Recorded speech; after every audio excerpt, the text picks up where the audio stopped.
प्यारे बच्चों, आज हम 10वीं कक्षा के हिंदी की पाठ्य पुस्तक क्षितिज भाग 2 में कवि नागार्जुन द्वारा रचित कविता यह दंतुरित मुस्कान की सप्रसंग व्याख्या करेंगे। इसके साथ आप समझे कि जो हमारी बुक है, क्षितिज जो बुक है, उसका नाम में भी कोई लॉजिक है, तो इसको भी आप समझें। क्षितिज होता है होरिजोन, और होरिजोन क्या होता है? जहां पृथ्वी और आकाश मिलते दिखाई देते हैं। यानी जैसे हम कहीं खड़े हैं और दूर 4, 5, 10, 50 किलोमीटर जैसे हम दूर नजर दौड़ाते हैं, तो ऐसा प्रतीत होता है कि पृथ्वी और आकाश आपस में मिल रहे हैं, लेकिन वे आपस में मिलते तो नहीं है। आकाश और पृथ्वी का तो मतलब दूरी बहुत है, लेकिन जो दिखाई देते हैं हमें दूर से, उसको बोलते हैं होरिजोन, और वही होता है क्षितिज। और इसी तरीके से यह हमारी जो पुस्तक है, कविताओं की पुस्तक है, कविताओं में भी ऐसा ही होता है कि जो कवियों की कपोल कल्पनाएं होती हैं, जो वास्तव में तो हम नहीं कह सकते उनको, बहुत सी कविताएं वास्तविक भी है, लेकिन ज्यादातर कविताएं जो होती है मन की कल्पनाएं होती है, अनुभव होते हैं, एहसास होता है, भाव होते हैं कवि के। और जिस तरह से यहाँ ये जो अर्थ हमने लिखा है कि मिलते दिखाई देते हैं, उसी तरह से यहाँ भी कवियों के भाव उसमें जो है इन कविताओं में प्रदर्शित होते हैं, दिखाए जाते हैं, लिखे गए हैं। इसीलिए इस बुक का नाम भी क्षितिज है। सबसे पहले तो हमें बुक का नाम का उसका नामकरण या उसके बारे में भी पता होना चाहिए। फिर हम बात करते हैं कवि नागार्जुन की। नागार्जुन का हमने कल जीवन परिचय किया है, और उस जीवन परिचय से आपको ये भी पता चल गया है कि नागार्जुन का दूसरा नाम वैद्यनाथ मिश्र है, और उनका जो उपनाम है यानी संज्ञा दी जाती है एक यात्री की। आधुनिक कबीर भी उनका नाम है, यानी कहा जाता है, और ढाई पसली का एक घुमंतु जीव के नाम से भी उनको जाना जाता है। तो कहने का भाव यह है कि वह घुमंतु है, यानी कवि जो है बहुत, यानी प्रवासी भी जैसे शब्द आएगा, यानी घूमने वाला है, वो एक जगह टिक करके रहने वाला नहीं है, भ्रमण पर जाता रहता है। तो उसी आधार पर कवि ने यहाँ ये कविता लिखी है कि यह दंतुरित मुस्कान। तो सबसे पहला प्रश्न हमारे मन में ये भी आता होगा कि यह दंतुरित मुस्कान किसकी है? तो सबसे पहला ही डाउट आपका दूर हो जाएगा कि यह दंतुरित मुस्कान किसकी है? कवि के बच्चे की है। ये भी हमने जैसे समझा है, पता है, और इसको पहला प्रश्न तो हमारा यही आता है कि ये समझना जरूरी है कि यह दंतुरित मुस्कान जो शब्द है, शीर्षक है, तो ये दंतुरित मुस्कान है किसकी? ये कवि के बच्चे की है। तो कवि ने इसका वर्णन क्यों किया है? तो ये भी एक प्रश्न उठता है कि जब कवि कुछ समय बाद विदेश भ्रमण पर, देश या विदेश के भ्रमण से जब अपने घर पर वह वापिस आया, तो उसने अपने आंगन में एक छोटा सा नन्हा सा बच्चा, जैसे अपनी झोपड़ी के आगे एक जो है छोटा सा नन्हा सा जो बच्चा है वो रेत में खेल रहा है, और कवि जो है वहां जैसे अपने घर पर आया, तो उसने अपने बच्चे को देखा। तो उस बच्चे का जो उम्र है इस कविता में बताई गई है कि बच्चे की जो उम्र है वो 8-10 महीने यानी 1 साल के लगभग है, और उस समय बच्चे के यानी 2 या 3 दांत आते हैं। तो इस तरह से जब वह बच्चा उस नए अपरिचित अनजान व्यक्ति को देख करके हैरान हुआ, और वह मुस्कुराता हुआ वह उस कवि की तरफ देखने लगा। कवि को यह तो एहसास हो ही गया था कि यह उसका बेटा है, लेकिन उसकी जो मुस्कुराहट थी, उसका जो अनजानेपन में जो कवि की तरफ ऐसे एक टकी लगाए दांत निकले हुए, उसके मुंह से 2-3 दांत निकले हुए, वो जब कवि की तरफ वह देख रहा था तो उसकी मुस्कान की सुंदरता का वर्णन कवि ने यहां किया है। और इसके साथ साथ कवि को जो खुशी महसूस हुई, जो उसे अनुभव हुआ, जो उसे आत्मिक खुशी, शांति, जो आनंद उसे मिला, तो कवि ने उसी का वर्णन यहां किया है। तो कवि अपने बच्चे की तरफ संबोधित करते हुए कहता है, अपने भाव व्यक्त करता है कि तुम्हारी यह दंतुरित मुस्कान, अरे बेटे, अरे पुत्र, यानी वह अपने मन में एहसास कर रहा है, भाव पैदा कर रहा है, और वह क्या कह रहा है कि तुम्हारी यह दंतुरित मुस्कान। दंतुरित क्या होता है? दांतों से युक्त, यानी जो 4-5 दांतों से उसके मुंह में आए हुए हैं, मुख में है, और उससे जो स्माइल कर रहा है, उस मुस्कान का वर्णन कवि कहता है कि अरे तुम्हारी यह मतलब सुंदर दांतों से युक्त जो मुस्कान है, वह इतनी सुंदर है, वह इतनी अच्छी है, वह मेरे मन को इतनी भा गई है कि मानो कि मुझे अपार खुशी या शांति मिली है।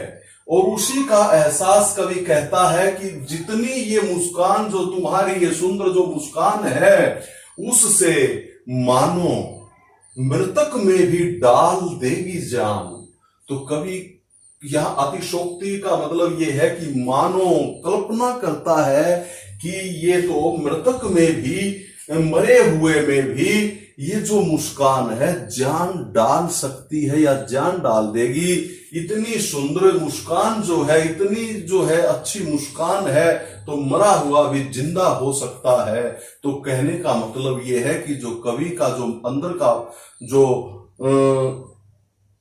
एहसास था, वह पहले निरस था, दुखी था, थका हुआ था, तो वह एकदम चेतना में आ गया, जोश में आ गया, खुशी में आ गया, आनंदित हो उठा। तो उसको ऐसा एहसास हुआ कि इसकी सुंदरता या मुस्कान को पाकर तो मृतक भी, मरा हुआ भी में भी जान आ सकती है। तो यहां क्या है? यहां कवि ने की कपोल कल्पना तो है ही, मानो मानो। तो यहां एक अलंकार है, एक तो अतिशोक्ति अलंकार तो है ही, यानी मरे हुए में भी तो जान आ ही नहीं सकती, उसने बढ़ा चढ़ा करके बात की है। एक ये है कि यहां उत्प्रेक्षा अलंकार भी है। कौन सा अलंकार है? उत्प्रेक्षा अलंकार। उत्प्रेक्षा अलंकार है। उत्प्रेक्षा अलंकार क्या होता है कि जब किसी की मतलब उत्प्रेक्षा, यानी किसी की तुलना, मानो, जानो, जैसे, ज्यों, ऐसे भाव पैदा हो। अर्थालंकार में आता है उत्प्रेक्षा अलंकार। तो यहां मानो, यानी कवि अपने मन के भावों को व्यक्त करता है कि मानो इतनी सुंदर उसकी जो है मुस्कुराहट है कि मरा हुए में भी जान आ सकती है। तो यहां अर्थालंकार के कारण यहां उत्प्रेक्षा अलंकार है। और बढ़ा चढ़ा करके जो बात की गई है उसमें उत्प्रेक्षा यानी अतिशोक्ति अलंकार है। आगे कवि कहता है कि धूली धूसर, धूली होता है धूल, मिट्टी से तुम्हारे ये गात, गात के आगे डैश डैश है। गात के आगे डैश डैश का मतलब है तुम्हारे सारे अंगों का वर्णन है। यहां नाक, कान, मुख, हाथ, पैर, सभी जगह जो है ये धूल और मिट्टी से सना हुआ तुम्हारा ये गात जो है ये बहुत ही सुंदर लग रहा है। छोड़कर तालाब मेरी झोपड़ी में खिल रहे जलजात। जलजात होता है कमल के फूल। जलजात क्या होता है? कमल के फूल। कमल के फूल। जिस तरह से कमल के फूल तालाब को छोड़ करके, सागर को छोड़ करके एक निर्धन की झोपड़ी में खिल उठे हों, ऐसा मुझे या मेरे दिल में जो है खुशी महसूस हुई है। अब आगे है, अब आगे कवि कहता है कि परस पाकर तुम्हारा ही प्राण। परस पाकर, परस होता है स्पर्श, स्पर्श पाकर तुम्हारा ही प्राण, तुम्हारे प्राण के स्पर्श मात्र से पिघलकर जल बन गया होगा कठिन पाषाण। जो कठिन पाषाण था, जो कठोर पत्थर था, वह भी क्या बन गया? जल बन गया होगा। क्या होकर के? पिघल करके। किसके कारण पिघल करके? आपके प्राणों का स्पर्श पाकर।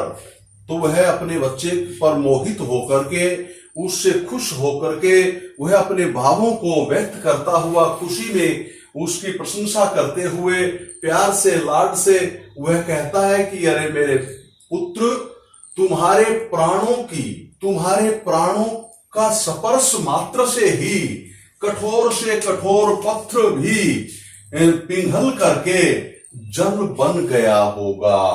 और उसी जल के सागर में जैसे कमल उगता है, और वह फिर जो है कमल राष्ट्रीय पुष्प है हमारे भारत का, तो उसी तरह से वह कहता है कि जिस सागर में आप उगते हो वह भी एक पत्थर ही होगा, और उस पत्थर को भी आपका स्पर्श मात्र उसे पिघला देता है। ऐसे ही मैं भी आपके दर्शन पाकर, आपकी मुस्कुराहट पाकर के पिघल गया हूं, प्रसन्न हो गया हूं, खुश हो गया हूं। छू गया तुमसे कि झरने लगे पड़े शेफालिका के फूल, बांस था कि बबूल। यहां से शुरू होगा, ये प्रश्नवाचक चिन्ह है, प्रश्न किया हुआ कि पता नहीं चाहे बांस हो या बबूल हो। बांस के तो कोई फूल लगता ही नहीं है, बबूल होता है जैसे किक्कर। चाहे बांस हो, क्या यानी बांस था कि बबूल, यह प्रश्नवाचक कवि कहता है। कवि प्रश्न कर रहा है कि पता नहीं बांस था या बबूल था, फिर भी वह तुम्हारे छू लेने मात्र से उनके अंदर भी शेफालिका के फूलों की तरह फूल झरने लग जाते हैं। कवि ने अपने दिल का एहसास बताया। वह इतना कठोर अपने आप को मानता है, वह इतने अपने आप को दुखी मान रहा था, अपने आप को इतना नीरस मान रहा था, और वह फिर प्रकृति के साथ अपना मन के भावों को व्यक्त कर रहा है कि पता नहीं चाहे बांस हो, चाहे बबूल हो, कैसा भी पेड़ क्यों ना हो, जिसको चाहे फूल भी ना लगते हो, और तुम्हारे छू लेने मात्र से ही शेफालिका होता है जो रात की चांदनी, जिसके थोड़ा सा हिलते ही फूल गिरने लग जाते हैं। तो वह कहता है कि शेफालिका के फूलों की तरह उसमें से भी झरझर फूल गिरने लग जाते हैं। तुम मुझे पाए नहीं पहचान। वह अपने बेटे की तरफ मुस्कुराते हुए कहता है कि अरे बेटे, अरे पुत्र, तुम मुझे पहचान नहीं पाए हो। यहां भी प्रश्नवाचक है, प्रश्नवाचक। यहां विशेष में हम लिखेंगे प्रश्न शब्दावली का प्रयोग है। तो यहां ये कहता है कि क्या तुम मुझे नहीं पहचान पाए? देखते ही रहोगे अनिमेष। अनिमेष होता है अपरिचित, अनजान बनकर ही आप मेरी तरफ देखते ही रहोगे। क्या तुम मुझे पहचान नहीं पाए? थक गए हो। यहां भी प्रश्नवाचक चिन्ह है। क्या तुम थक गए हो? खेलते खेलते मिट्टी में तुम थक गए हो क्या? आंख लू में फेर। यहां भी प्रश्नवाचक है। वह फिर यहां भी अपने आप से मन में वह प्रश्न करता है, तो फिर अगर आप मुझे नहीं पहचान पाए तो कोई बात नहीं, तो मैं अपनी आंखें फेर लूं क्या? क्या हुआ यदि हो सके परिचित न पहली बार? तो वह अपने बेटे को कहता है कि फिर कोई फर्क भी नहीं पड़ता कि क्या हुआ यदि हो सके न परिचित। अगर आप मुझसे परिचित नहीं हुए, अगर आप मुझे नहीं पहचान पाए, तो भी कुछ नहीं हुआ, क्योंकि मैं तो यहां पर था ही नहीं। इसमें आपकी कोई गलती नहीं है। एक अगला और देखेंगे। तो यहां कवि ने जो यहां हमने बताया कि से प्रसंग व्याख्या आती है। से प्रसंग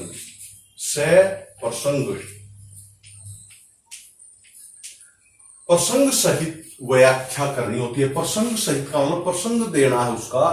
क्या प्रसंग में हम क्या लिखेंगे? यह कविता या ये लाइनें, ये पंक्तियां, ये पद्यांश हिंदी की पाठ्य पुस्तक स्त्रीज भाग 2 में नागार्जुन द्वारा रचित कविता यह दंतुरित मुस्कान से ली गई है और कवि ने यहाँ अपने कई दिनों बाद जब अपने पुत्र को अपने घर में खेलते हुए देखता है तो उसे अपार खुशी मिलती है और उसी खुशी का वो अपने दिल का में जो खुशी उसे हुई उसी का वर्णन कवि यहाँ कर रहा है। तो इसके फिर ये लिखने के बाद इसकी हम जैसे सरलार्थ होता है इसका हम व्याख्या करेंगे, फिर इसके अंदर नीचे लिखेंगे विशेष, और विशेष में आपको बताया है कि जैसे अलंकार होगा, भाषा बिल्कुल सहज है, सरल है, प्रवाहमयी है और उत्प्रेक्षा और अतिशोक्ति अलंकार है। कवि ने अपने मन के भावों को यहाँ व्यक्त किया है, ये हम इस विशेष में लिख सकते हैं। ठीक है।